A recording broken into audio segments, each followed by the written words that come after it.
Good evening and welcome to the City of Isani Committee of a Whole meeting for Tuesday, May 17th. I'd like to call this meeting to order. If we could all rise for Pledge Allegiance.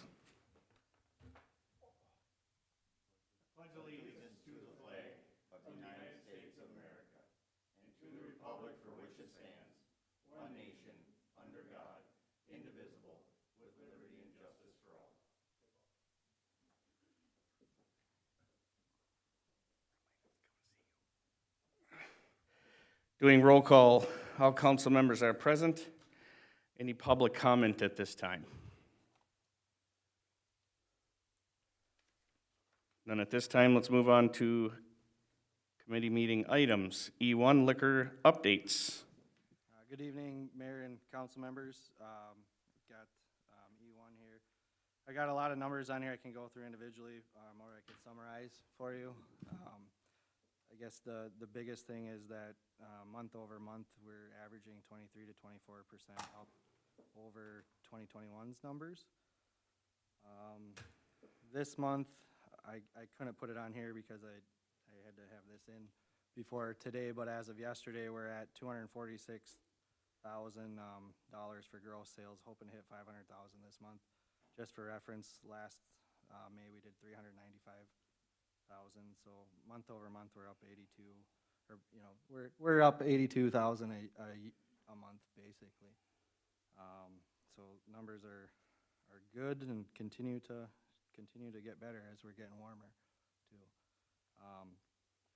Our average profit margin is 27.74%, so we're still above that 27% mark too. Sales by category, January through April, I just broke it down to what we're selling. Beer is 46% of our sales, liquor is 37%, and wine is 12%. I did just get back from a kind of a conference where we talked about what the average statewide was, and just for reference, beer average is 46%, spirits are 37%, and wine is 16%.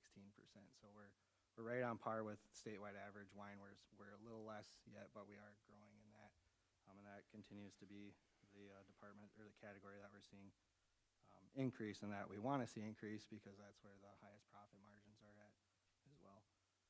Transaction count year to date, as of the end of April, we've had 50,940 transactions.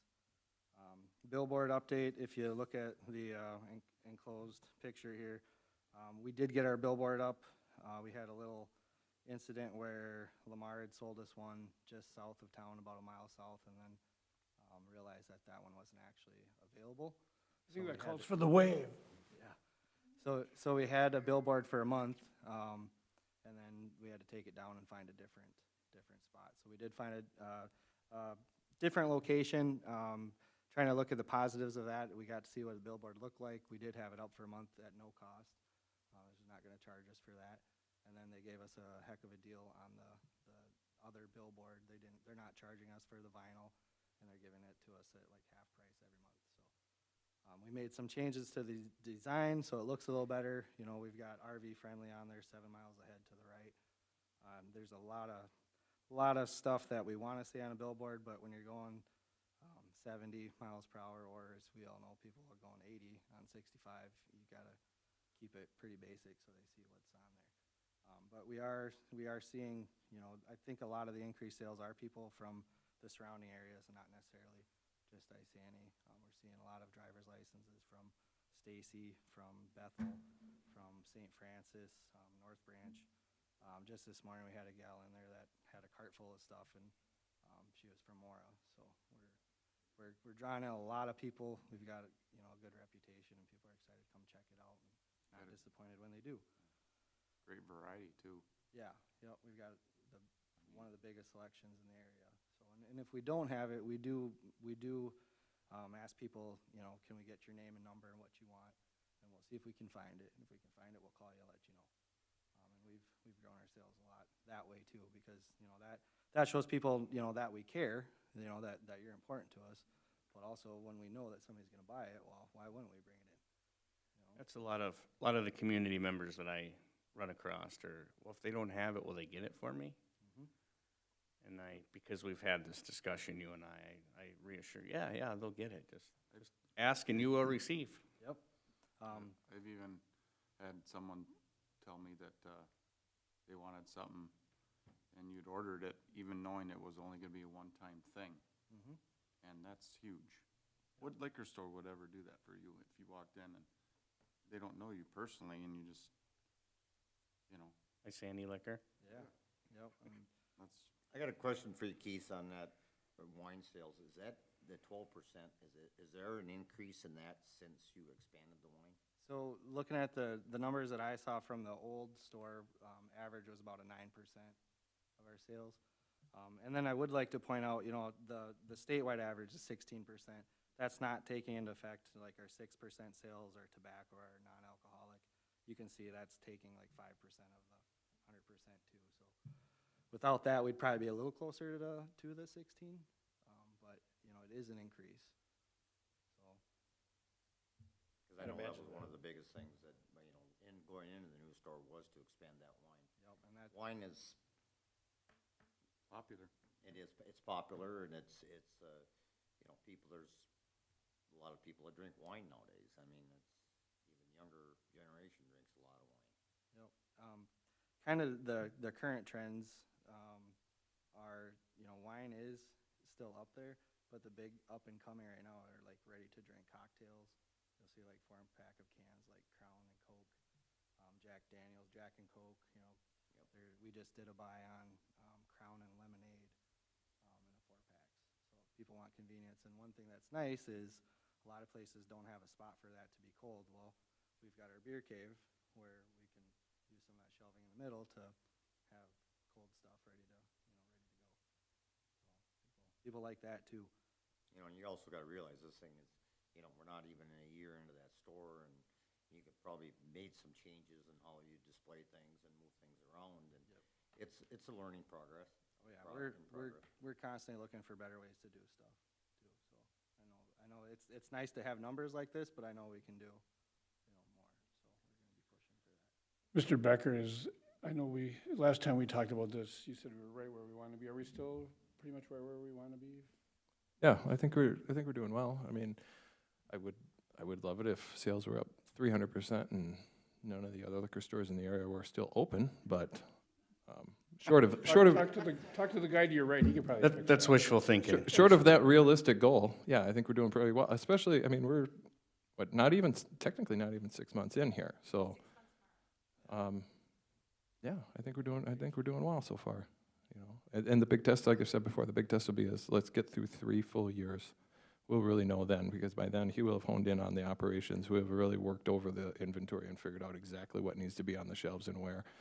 But it takes a lot of time to work through that stuff. So, and also just to get people heading northbound to be aware of where we are, make sure they have that first good experience and that they start coming back every time they're heading north in their RV or their ice castle or whatever. I mean, those are really the people that we want to hit. And I would expect that most of the sales increase that we have right now is from that northbound traffic. And I was talking to, was it yesterday or today, Johnson Brothers rep, and he said that most of the stores, private or municipal, most of the stores statewide that he's worked with are either flat or slightly down this year compared to last. Simply because they had that COVID effect, right? A lot of people saw a huge increase. He said very clearly, as we are the shining star, that he doesn't see anybody else up 30%. So we're doing well. Have you noticed, more, I don't know, you guys probably can't get a chance to look outside, but the parking lot cars, trucks and trailers, Yeah, I actually, you might catch me at times like snapping a picture. I've been gonna send Mike a picture every time I see like 3 or 4 trucks with boats and trailers Yeah. in there. I'm like, oh, I should take a picture and send it to Mike, but because it was, Yeah. At the old store, you had to park on the street, yeah. so. And I think even the farmer's market moving, like this last this last Friday, we were really busy at Yeah, the store. I actually stopped in there Friday after work, and the farmer's market was just packed. Yeah, and could you imagine And like then the if the liquor farmer's store was market packed. was at the liquor store that day, how more packed we'd be. Yeah, So I think that was a great move. And it's private now too, so that's very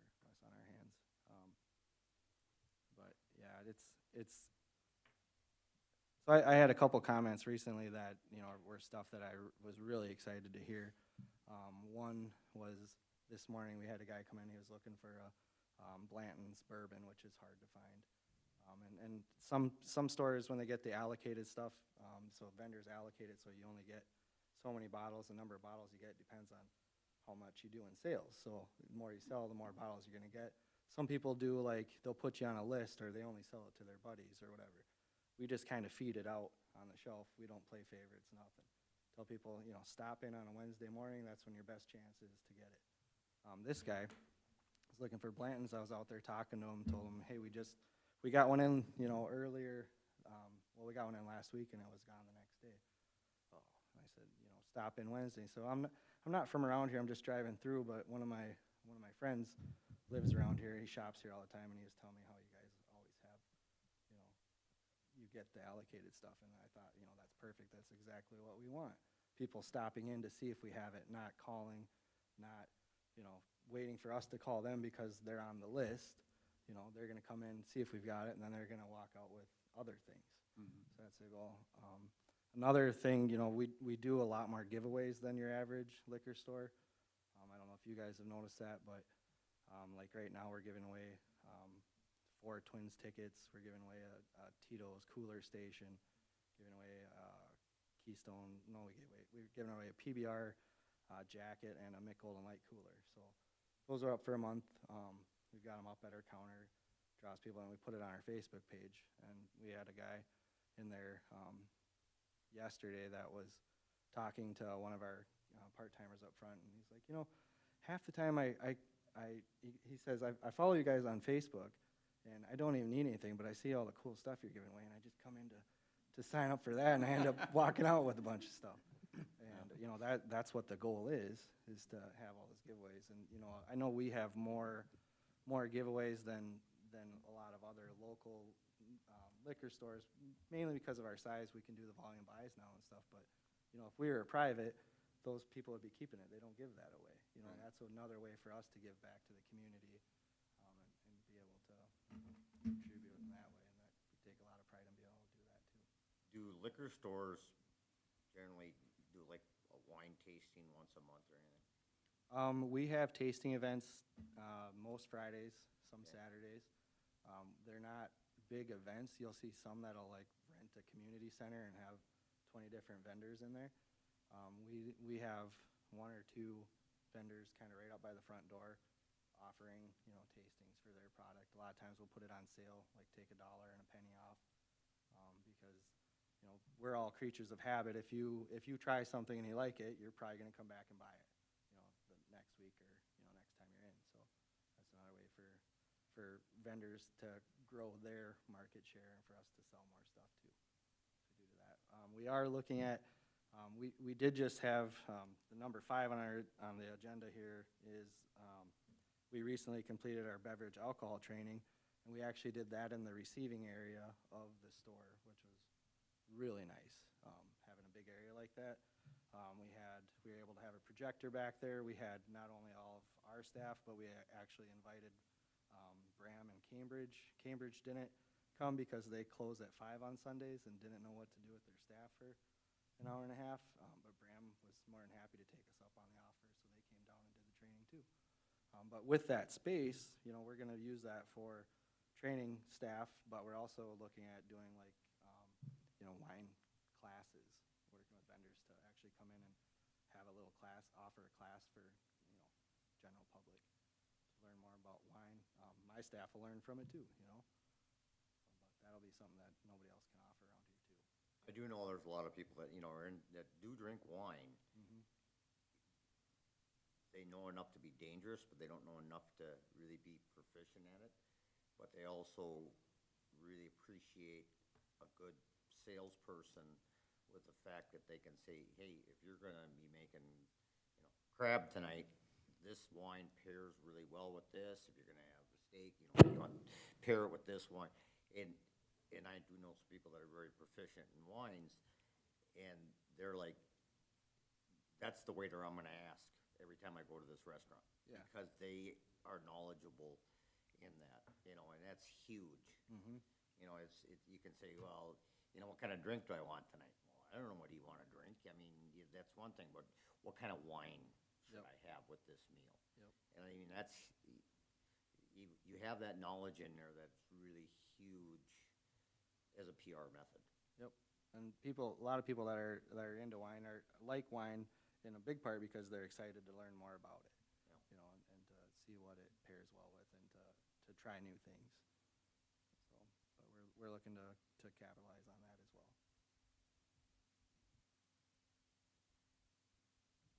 You guys have any other questions for me or comments or anything? Great job. Thank you. I'd like to add one thing. Keith and his team is working on doing new marketing strategies. So you'll possibly see some sales and offers going out in different ways than we've done before, to kind of switch things up, not have it be the same old, and also find ways to be able to quantify how successful those marketing strategies are. So when we put an ad in the newspaper, you don't know how many people see that. That's what drives them in. So he's switching it up a little bit, and so if you see some new ads going out and different things, that's why. Good job as always, Keith. Well, I appreciate the support that we've got from the council and, you know, the city as a whole too. So, you know, our job is to make the city look good and to be able to give money back. And that's what we try to do every day. That's what we work towards, so thank you, and we'll keep it up. Staff is always friendly every time I walk in there, and they don't know who I am. And even if they got a customer they're helping, they'd stop for a second, you know, and say hi or hello or whatever as you walk in the door. And the curbsides, we don't really have a way to measure that, but we have seen an increase in curbsides. You know, like Luella Polzine today, she uses curbside now. You know, she's such a sweetheart. I love visiting with her. But like another really cool thing that happened the other day, we had a guy call and wanted to know if we had Crown Royal rye, straight rye, which is like $45 a bottle. It was a curbside. Yep, we got it. Okay, well, I'll take 3. I said, okay. And I walked back there to make sure we had it too, because that one, it said we had like 6, and I didn't know if it was on the shelf or in the back, but when he said, I'll take 3, I said, well, if you really like the really fancy Crown stuff, we have an 18-year available too. It's $145.99 a bottle. Yeah, I'll take one of those too.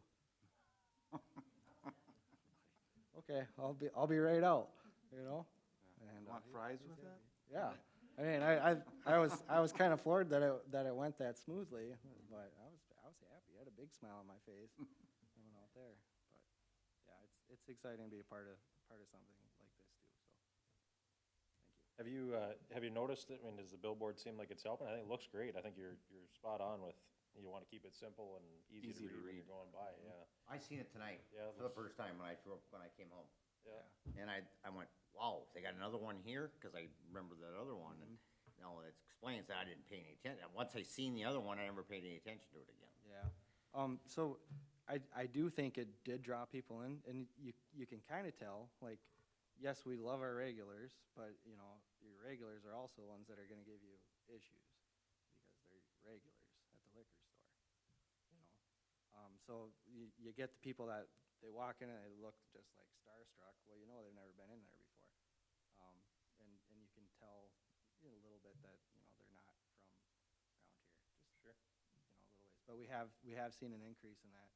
And I do think that people, once they find us, because that is my biggest challenge. One of my biggest challenges is just getting people to try us. You know, once they're in the store, I heard a comment this morning too.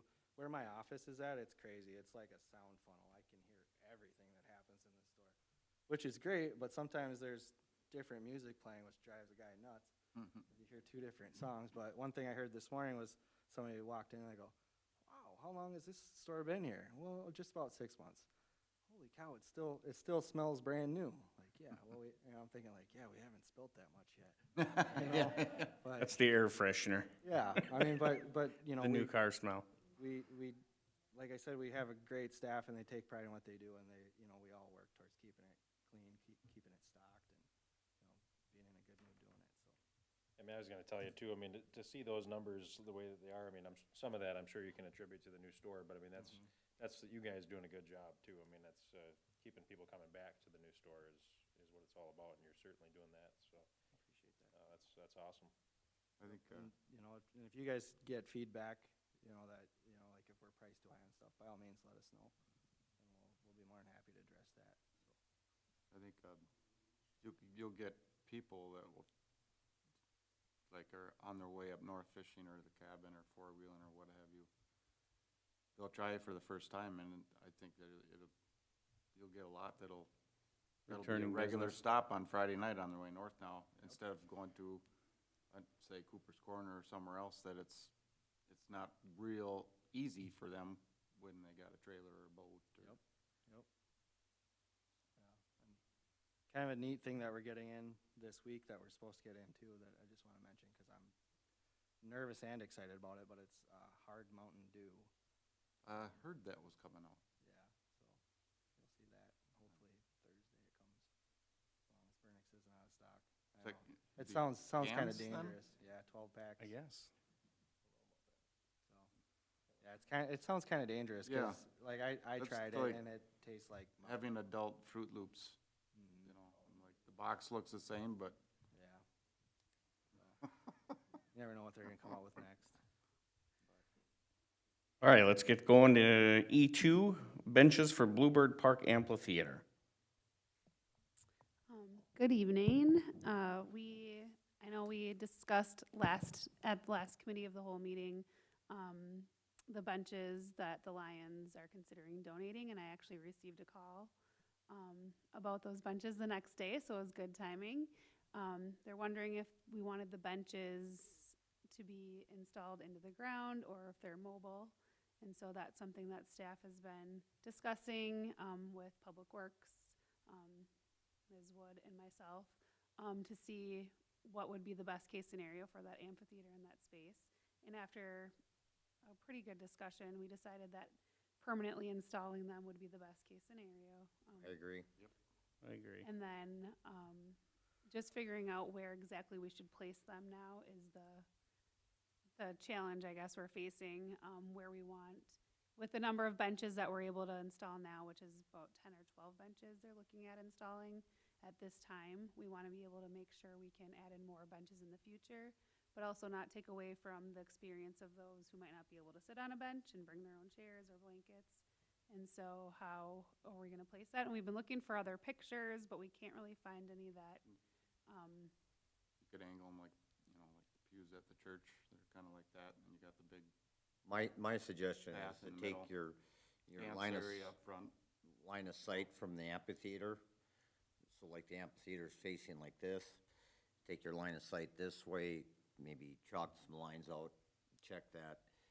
And like you said, yes, you might wanna maybe leave some out in the middle, so, you know, like you said, wheelchair accessibility. You want room for dancing. You wanna have something out there in front of that, but then do that and then place some, you know. And there's gonna be a lot of people that aren't gonna wanna sit up front, so, you know, and there again, I think, you know, we'd look at the, you know, Lions are generously willing to do this, get their input, how they'd like them placed, because I'm sure there's gonna be other people, as like I stated myself, I would purchase one to put in there for Yeah. myself. I think, we were talking about having the middle open, so like you were saying, it fans out, and then having the benches be on each side, and then making it so we can add more to the back in the future, and then allowing for seating in the middle in the grass, and then also room in the front of that, for seating or dancing or whatever, depending on what the event is at the amphitheater. And then we also need to discuss what color we would like the benches to be. Blue. In the park? Blue, Bluebird Park, blue. okay. Yeah, the roof is maroon, so we just wanted to make sure that it's matching, and that's what you guys had wanted, so just to, Can you see the roof? It's a pretty prominent roof. I mean, Yeah. something to consider is kind of like the three kind of color choices is blue because it's Bluebird Park, and we do have the blue tin roof on the shelter, but that's kind of a ways away, a little ways away. Not as obvious. But then we That's have what I was thinking. Lions, I believe their color is yellow, if we wanted Sounds to like go. that's what Stephanie's thinking. And the cedar color of the, or the siding stain Amphitheater. is a lighter yellowy kind of wood color.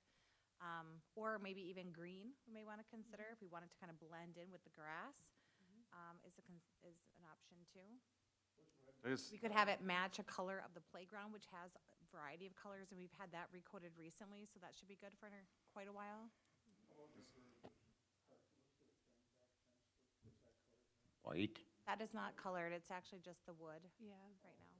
They're trying to get us to But- paint it. I guess, But I think the color just, I think someone had brought up, it wasn't voted on or nothing, but I think the color brought up was a green color or a brown color, but I don't know if we want brown. What's that?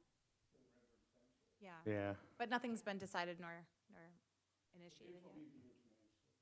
I didn't think, I don't know about a real light color like tan or something like that, just for, Neutral? well, just for graffiti reasons, Sharpies, things like that. But, you know, like, So don't go with a light tan? right, Oh, for that reason. I wouldn't be supposed to maroon either. Well, Matches. like Ms. Wood said, is the Lions' color is primary yellow. It I is. mean, Everything I see is blue. And Lions, the Lions? Lion symbol's all yellow, is it not? It's blue and yellow. I think it's blue and yellow. I guess I never noticed the yellow, I noticed the blue. I guess because that pops out more. What is the Lions' Or we preference could go on with brown, we could make it brown and more of that kind of not standing out. If the council doesn't have a preference, staff will do more research and Right. actually maybe do some color matching, see how it looks out there. If you wanted to blend in versus stand out, if you don't mind, we'll just go with what we think might look best. Eventually, that tin roof on that shelter could be replaced. If we want that to be maroon to match the amphitheater, or if we want to stay blue, is something to consider too. If you have I a trust preference. staff's decor choices. Okay. Yeah, I'm not the guy to pick the colors. I'm, on o- that. I'm okay with blue or whatever matches the roof that's on there. Okay. And then you could do like the picture he sketched, the artist down there. If lines were to start out with 12, you could put, 6, on each side. I was doodling, so I doodled, that's what you were thinking, and Stephanie said yes. As a start, That's what Collison was thinking. Similar to that. We even had talked about staggering them so that you can see, so you're not, don't have one fence or one bench straight in front of you, like a fence. Yeah. So they're staggered a little bit in those sections.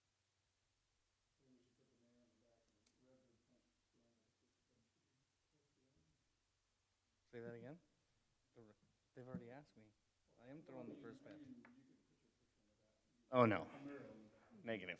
Alyssa and I have, before she left, we did discuss a mural on that bench and, or on that fence and getting the community involved in that too, so there are a few. That'd be kind of fun. for it,